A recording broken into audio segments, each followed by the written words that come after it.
was always the acid test of how am I going to react when an artillery shell goes off 50 yards from me, and I didn't know, because essentially no one ever knows what they're going to do the first time. But I'd done it a lot, but not since I was blown up. And I kind of do remember the first one, as I heard the whistle and it landed not too far away. And my hand had gone automatically for my camera. And I went, oh, I'm okay. Hello, it's James here. Sorry for interrupting today's episode of Frontline. I just wanted to tell you very briefly about a brand new YouTube channel. And if you like Frontline, I think you're going to love this. It's called History Undone.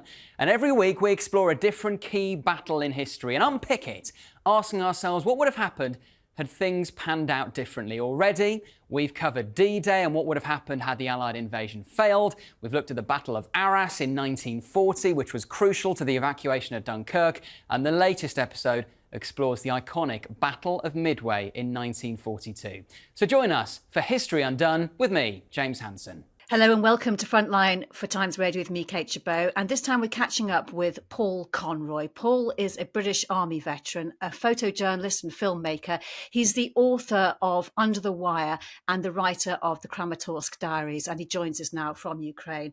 Paul, good to see you again. You're in Odessa. Can you just tell us at the moment what the situation on the ground is like there at the moment? The situation in Odessa now is very different than say 6 months ago. Now I think it's fair to say it's approximately 50% time we have power, 50% of the time the power's cut, which means the whole city is if you go outside now, the streets are just drenched in the sounds of generators, and that is the only power supply that people have. So the temperatures are rising, and the grid system they just have to switch it off because of everything's overloading. So quite grim, really. And Odessa is a seaport on the Black Sea in the south of Ukraine. Can you just tell us a bit more about what the city is like? Can you describe the people of Odessa? They're very, they're incredibly resilient. In the early phases of the war, Odessa was one of the targets. It's the jewel of the Black Sea. It's what Russia really, really would like to get their hands on Odessa. And the Odessan people, they just soldiered on through all of this. There's a rhythm to it now. The blackouts come, and it's like people descend, generators fire up, people go back in, runs, and it can be 6-7 hours now, and that takes down all internet, all wireless systems go down, so people revert to mobiles, which overloads the mobile phone system, so communications drop to quite a dramatic level. The whole system is overloaded, and this is all down to the last 6 months in Russia has focused entirely on hitting the energy infrastructure. I was reading that they've taken out about 75% of the generation capability of the country, and that isn't something that can be rebuilt overnight. They blew the Novakhovka Dam, which they've blown a Dnipro electrical generating system, hydroelectric, and the nuclear power plant in Zaporizhia is in cold storage. So that is the bulk of the country's generation is down, which is survivable in summer, but come the winter, which comes around with monotonous regularity here, come the winter, the massive problems, because this isn't something you can fix overnight, especially when there are continual rolling. There are rolling attacks now every night on the power structure. So it's a problem now, but it will get bigger when the cold weather comes. And when you're saying that 50% of the time that there are power outages, what kind of impact is that having on people, and how disruptive is it? Well, apart from the obvious, all your kind of lights on your TV or whatever goes off, for companies, for shops, that's like cold storage units, freezers. So food rises in temperature and is refrozen and rises again. So there's a kind of increase in in disease, the water treatment plants lose power.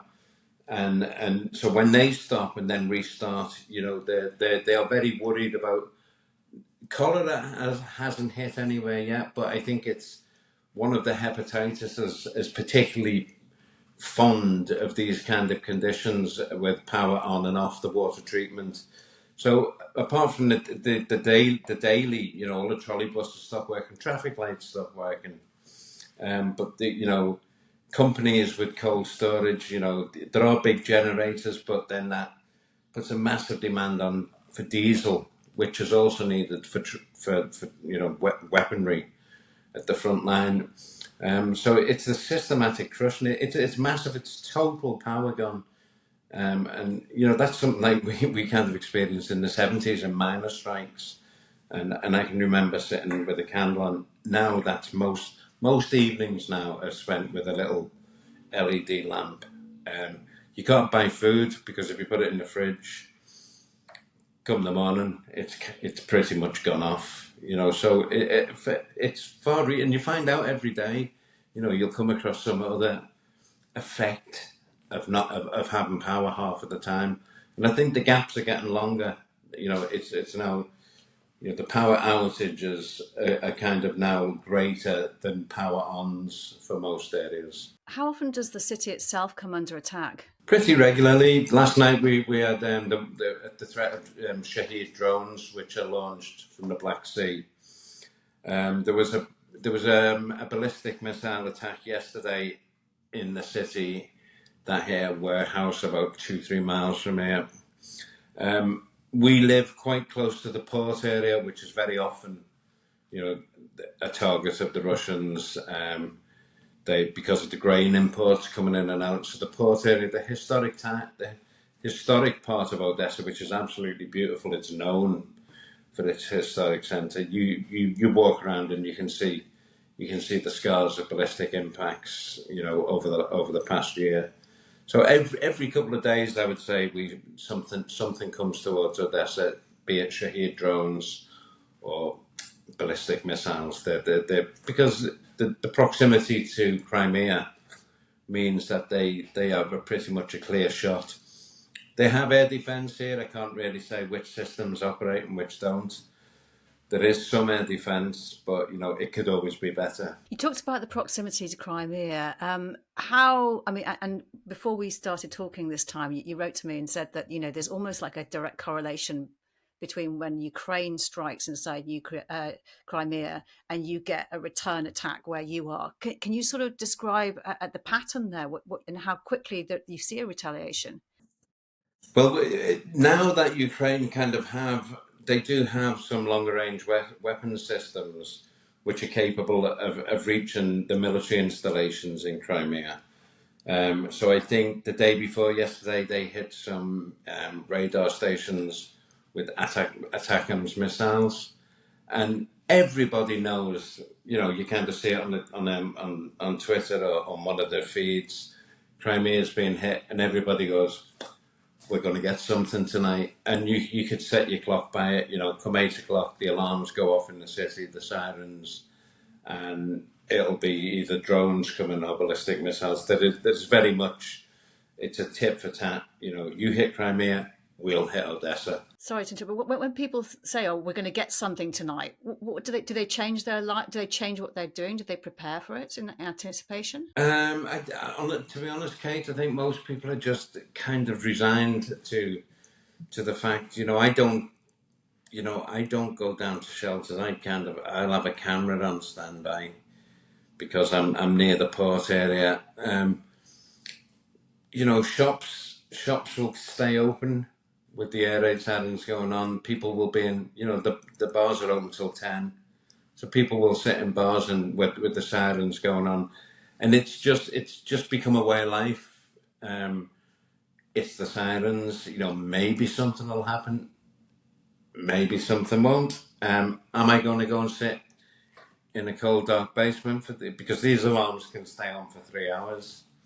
And it's an option. Everyone else is having a beer or a coffee and they're out, and it's like, am I going to sit in the basement on my own for 3 hours? I don't think so. And generally, if it's Shahed drones, you hear them.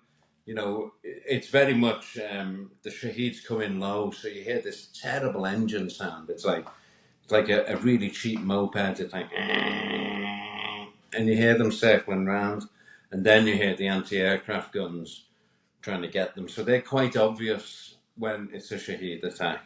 You hear them, you hear the response, and then the greater majority of them are blown out of the sky. With the ballistic missiles, you know these things travel faster than the speed of sound. They just come in, and there's really no doubt. You know, if your name's on it, you're not going to run away from it. So you don't get any real warning.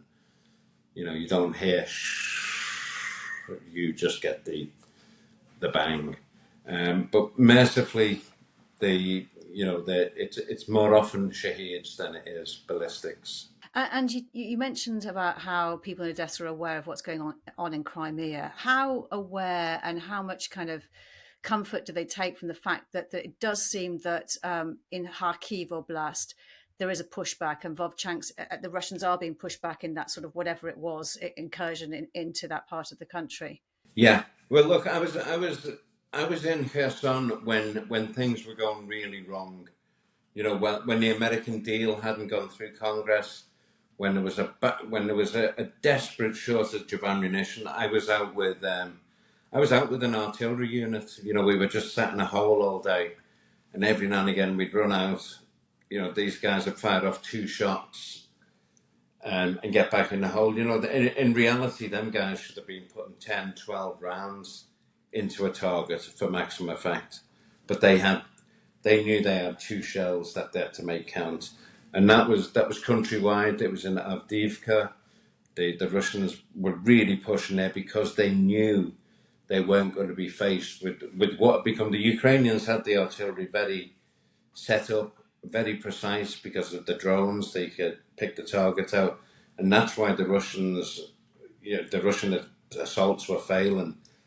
But as the ammunition dried up, you could literally look at the map and see where they were taking ground, and that's exactly what happened up in Kharkiv. You know, they knew they didn't have the artillery. That's the Russians' biggest fear. Really, is the artillery.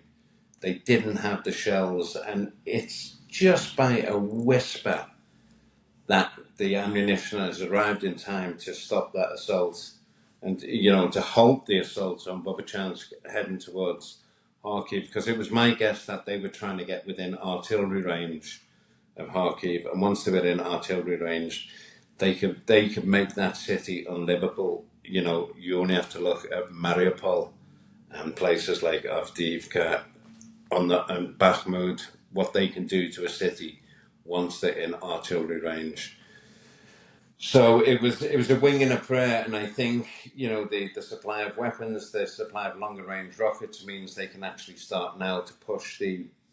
It's been an incredibly tense 6 months in Ukraine, while the Russians had the front foot, they had the weaponry, they had the manpower, and Ukraine were running on empty. And I think it's just about turned that corner now, where in Kharkiv they have fought back.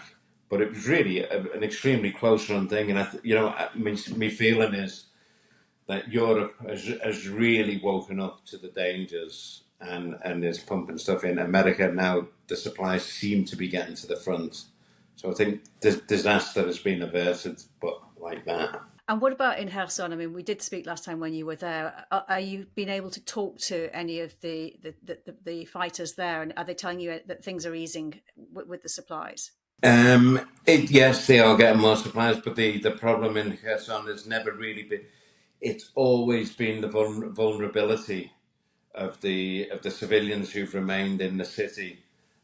So yesterday, Russia flew a drone over to the ship area, which is a lot of small houses where there are still families and children, and they just dropped a grenade on 2 children playing in the street from across the river. They hit with a missile. They hit a humanitarian distribution centre that's run by the council. So there's no let up in Kherson. Kherson suffers from proximity to the Russians are still across the Dnipro River. The Ukrainians have got a bridgehead. They are expanding the bridgehead, but it's frankly, there's no trees left there. I saw some drone footage the other day. There's no trees left. It's flattened. It looks like Passchendaele or the Somme. And a lot of the ground they're fighting in it's too soft to dig trenches. It's marshland. So, the people, when these guys go over in rubber boats at midnight and land and dodge, they have to dodge drone protection on the river. Then they have to get into this boggy quagmire and march through it, which is exhausting, and get to positions where they can actually dig defense, because when they land, they're open season. And it is that their attempt in Krinky, in that area, is to push the Russians back enough to protect the city of Kherson from these continual Russian artillery attacks. And that's an ongoing battle. That's almost like a separate battle. Nobody expects them to advance and take large swathes of ground. It's purely a war to try and keep the Russians at bay for the sake of the civilian population of Kherson. And it's really incredible to think that Kherson is only a few hours away from where you are, and the experiences of the threat is totally different. Absolutely. Kherson lives in a state of existential threat. I mean, that really isn't an overstatement. I think when we left there, we'd been there 6 months. And by the time I got to Odessa, we got out into Odessa, it just, I had the sense of like, what war? It was completely different. When we left the checkpoint, the final checkpoint, the military there, who knew us quite well from driving in and out, we just thought, they were like, "Do you live here?" And we're like, "Yeah." And they're going, "Rather you than us." And I remember that feeling. I left to go to Sweden, so like to go to that war crimes trial. So I left, but even 20 miles out, the atmosphere changed, because you can't walk around Kherson without listening. You expect a drone or the scream of shells coming in. And that never went away. At bedtimes you would lay there at night and you'd hear the artillery shells screaming in, and you kind of know what's going to hit or what's not going to hit. But our building, by the time we left, our flat got hit. A rocket exploded opposite the flat and blew all the windows out. So they boarded all the windows up with chipboard, and there was like one window that wasn't broken that they left in. It had like a shaft, like a biblical ray of light came in, and it turned from this rather pleasant Soviet era flat to like, it was like a tomb, in the middle of the day. You needed every light on. We had one shaft of light, and that was one flat, and that was all over. That wasn't unique. And Paul, you're in Odessa because you're putting together a documentary on the people and the city of Kherson. They endured 9 months of occupation by Russian forces before liberation. I mean, I've seen bits of what you've been filming, and it's absolutely harrowing. Who stays there, and what or stays with you from having been there, and what stories stick with you? I mean, really, we set off to make this film, and we'd heard about resistance. We'd heard about the saboteurs who stayed when Russia occupied. So we thought we were going to make a film about resistance. But when we got there, we kind of realised that wasn't going to be the film, because it was the character of the city. It was just like, wow, this city is really, really, really suffered. As you say, it was occupied, it was liberated. They blew the dam up, they flooded it. It's undergone every phase of every bad thing you can imagine, yet there are still people there. And I understand that a lot of people have left. I think a population of 360,000, there are about 60,000 left. But them 60,000, there's such a community, the way they look after each other, that it became clear that the actual main character in the documentary was the city itself. We thought the best way to tell everyone's story is just tell the story of what happened in this city. And the leading lights, like one of our main characters is Volodymyr. this guy, I don't know how he lives. He goes to the most awful places delivering boxes of food to families who live in conditions that are almost medieval in their awfulness, like these dark boxed little cottages with no electricity. The kids can't go out because the two kids who were hurt yesterday live in that area. Drones will drop grenades on you. And people are raising families in these conditions. What the heartbreaking story of one of the little kids had Down syndrome.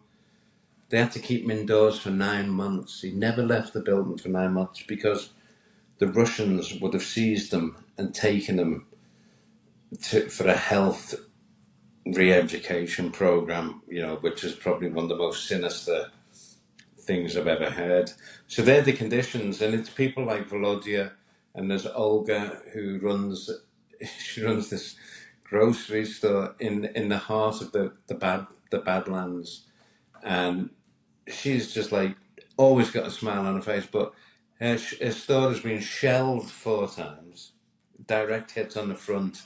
So you go to her store and it's just like twisted massive green metal, and then when they flooded it, it got flooded. So four bombings, direct hits, 1 flooding. And she said the day after the water went down, she opened and someone came in, said, "How much is this?" I gave her a can of fish. She wiped the muddy water off and went like 10 hryvnia, sold them, and they went, "Okay, I'm glad you're open," and carried on. So that's just an example of how life goes on in the conditions that I've seen a lot of war, but this is just like sustained. This is like, how do you do this? And that's the beauty of the film. They tell us, they show us how they do this. You see them doing it, and I think it's a. I'm just wondering, as you're putting this film together, what kind of reaction? I don't know if there's any people who've not been with you who are now involved in the editing process, and what kind of reaction they have when they see what you've filmed. Yeah, they're a bit like, what are you doing? I've only sent it to a very limited number of people at the moment, and the response we're getting is just like, it's a great response, because I think, with Ukraine, we've had 20 days in Mariupol, which was, an all-out assault on the senses. It was battle, and I just thought, well, what we have is almost the opposite. This is people. This is about people. You'll hear the shell and you see the results of it, but this is just about how people make it through the daily life in a city that is being targeted. There wasn't a single day we were there where something wasn't blown up or something wasn't hit, and to be there and to watch them get through this and watch them make it. I think that's the strength of the film is. It's not a war film where you're running through trenches. This is just survival. This is people somehow managing to carve a way through the hell that has been inflicted upon them. Just to broaden out a little bit, there have been vast efforts to boost the conscription by lowering the age, trying to get men of fighting age from overseas to register their existence. Do people ever talk to you about how long they think they're going to be suffering in this way, and how long this war is going to last, and how long they can keep going? I had a friend who was with us for half the time in Kherson, and then he got his call-up papers, his conscription. He got in, and then he was like, "Bye, I have to go."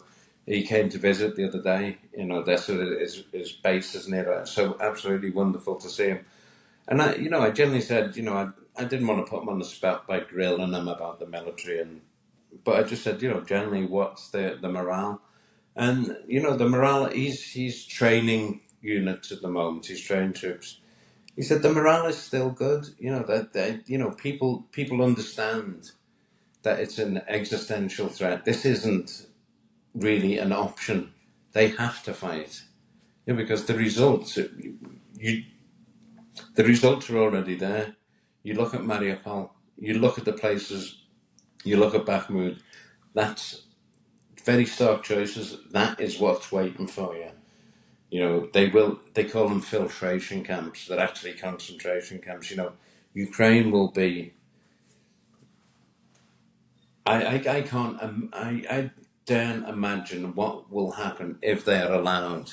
You know, if the Western world fails, I don't think the Ukrainian world will fail. Of course, people are exhausted and people are tired and people want it to end, but they know it. They know the only way it ends is if they resist. There isn't an option, and that's, you know, they can't just go, let's give up, because, you know, my God, when they give up, horrors will rain down upon them like no one can imagine. You know, that is. Your friend who you're talking about told you that morale was pretty good at the moment then, and he's involved in training. But have you been able to get any sense at all about whether or not the rotation has been able to be properly implemented so that troops are actually getting a break? No, the rotation is something they really, really need to master, because what you have guys who've been on the front for 2 years, and they're the master fighters, they're the experts, they're the people who know how it's done.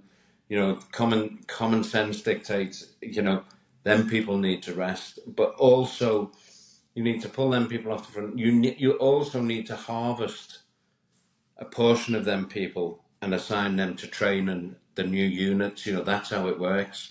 But they have to do it. You know, they have to rotate units because people are exhausted. I've been on the fronts with some guys, and they're shells. So they need to come out. They need to rest them up, rearm them, primarily rest them, and then, you know, as hard as it is, keep a portion of them back to train all these new lads, and then send them back to the front. I think once they get that rotation, once they, you know, it's a shortage of manpower, is what they have. You know, weapon systems and manpower, the two things, and you know, Zelensky has a fine line to tread with conscripting people. You know, it's not an easy political choice, but it's a choice that has to be made, you know, because if you run out of people, you can have all the weapon systems in the world. You know, ground is held, territory is held by men in holes, and that you can't. There's no substitute for men in holes. And Paul, this was the first time that you have been back to a war zone since you were very badly injured in a rocket attack in Syria, which killed your friend and colleague, Marie Colvin. And in the documentary that you're making, you do admit that you were quite afraid to return to the front line. Are you glad you did? Yeah. I mean, it was always something that it was always something in my head. It was like, could I do that again? Should I do that again? So it was kind of, I did enter the country, and I trained journalists in Lviv for a while, did hostile, but it wasn't really on. I was miles away from any fighting, and it was always the acid test of how am I going to react when an artillery shell goes off 50 yards from me, you know, and I didn't know, because essentially no one ever knows what they're going to do the first time. But I'd done it a lot, but not since I was blown up. And I kind of do remember the first one, you know, as I heard the whistle and it landed not too far away, and my hand had gone automatically for my camera, and I went, "Oh, I'm okay," and that was it. After that, I was okay, but it was, you know, and it took me a few seconds to realise. It was like, "Ooh, that was close," but my hand was on my camera and my other hand was on the lens, and it was like the instinct was to get the shot, which put a lot of years of you know, kind of, I understand most people don't know how they're going to react when they do it for the first time. I didn't know how I was going to react when I went back, and it happened again, and thankfully me reaction was to grab my camera and not what I probably should have done, turn around and run away going, I'm sorry, I was a bit stupid and mad, but I didn't, and I'm happier for it. Yeah. Paul, last time you told us you were about to leave Ukraine, just on a lighter note, to get a new car because your old one packed up. You called it sorry because you put it under so much duress in the work that you're doing out there. It got quite a few comments from our users, actually. Good news is sorry's got a successor. What's the new car called, and how's that getting on? The story for now is, I think something like, we'll be gentler. Okay. Paul, listen, it's really, really great to catch up with you. And I really look forward to seeing your film and hearing more about it when it comes out. Good luck with everything, and thanks for your time. Thanks for having us on again. It's been a pleasure, as always. You've been watching Frontline for Times Radio with me, Kate Chabot. If you'd like to support us, you can subscribe now or listen to Times Radio or go to thetimes.co.uk. Our thanks to you for watching and to our producer, Louis Sykes. Bye-bye for now. You've been watching Frontline for Times Radio with me, Kate Chabot. My thanks to our producers today, Louis Sykes and Morgan Burdick, and for you for watching. If you'd like to support us, you can subscribe now, or you can listen to Times Radio for the latest news and in-depth analysis, or go to thetimes.co.uk. For now, though, thanks for watching. Bye-bye.